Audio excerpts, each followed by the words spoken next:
امروز اومدیم یه دونه خونه خیلی خوشگل یانگ و شپرد بهتون نشون بدم. حیاطو نگاه کنین چقدر خوشگله. فقط یه دونه استخر کم داره، یه باربیکیو اینجا کم داره. تو این هوای عالی تابستون خیلی محشره.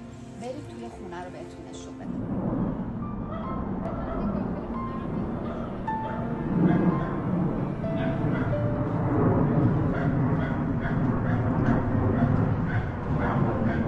توی خونه رو بهتون نشون بدم.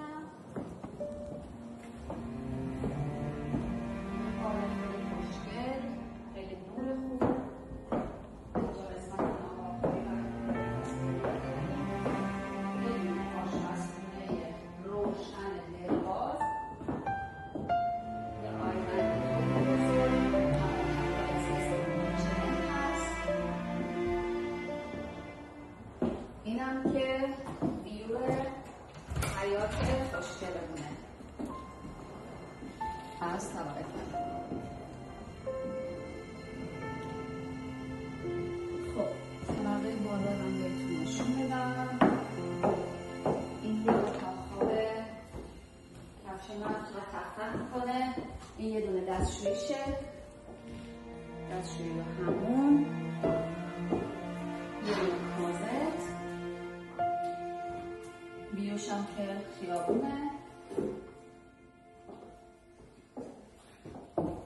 این مسترمونه، یه دونه واکین کلازت داره.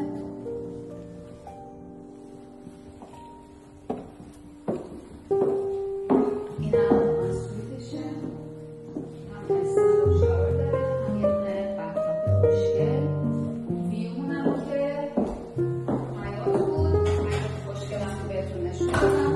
همونجور که گفتم همه خونم کالیفرنیا شاتل داره. اینم از حیاط خوشگل و مشرفم نیست. فنس پشت خیلی بلنده، یعنی کلا همه فنس بلنده.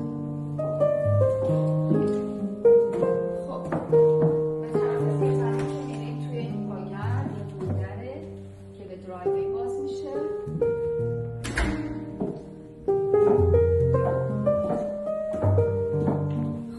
زیرزمین اینجا فرنس رومه، واشر و درایر.